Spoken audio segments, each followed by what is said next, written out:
ই ই তুরুলাম guys.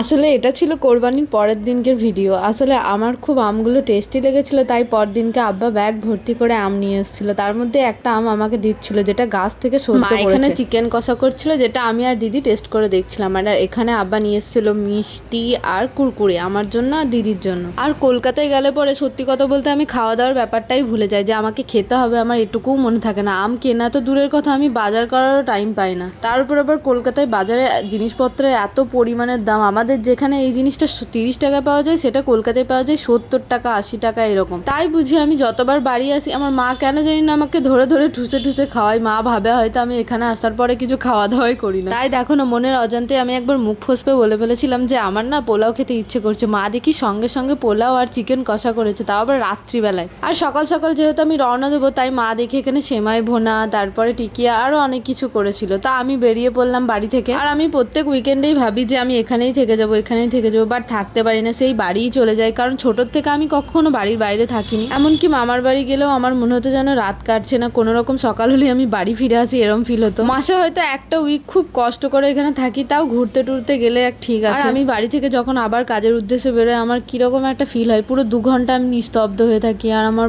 মনের মধ্যে চলে যে আমাকে আবার যেতে হবে, আবার সেই বোরিং লাইফ শুরু হবে। কিন্তু কিচ্ছু করার নেই, এটাই জীবন, এটাই বাস্তবতা, মেনে নিতে হবে। তাই আমিও মন খারাপ না করে বেরিয়ে পড়ি। আর এত কিছু খাওয়া দাওয়া করার পরেও মা এত জিনিসপত্র ভরে দেবে যে যেগুলো বয়ে নিয়ে আসে আমার পক্ষে অসম্ভব ব্যাপার হয়ে ওঠে। আর আমার মেট্রোতে চাপলে এরকম ফিল হয় যে যেন সোজা আমাকে রুমে গিয়ে নামাই। আমার একদম ইচ্ছে করে না যে মেট্রো থেকে নেমে আবার বাস ধরি। আর আমার তরমুজটা দেখে ভীষণ লোভ হলো, তাই খেতে ইচ্ছে হলো, কারণ আর কিছুদিন পর তো এটা পাওয়াও যাবে না, তাই খেয়েই নিলাম। তরমুজ আমার প্রিয় ফলের মধ্যে একটা। তোমাদের কার কার তরমুজ খেতে ভালো লাগে অবশ্যই কমেন্ট করে জানিও।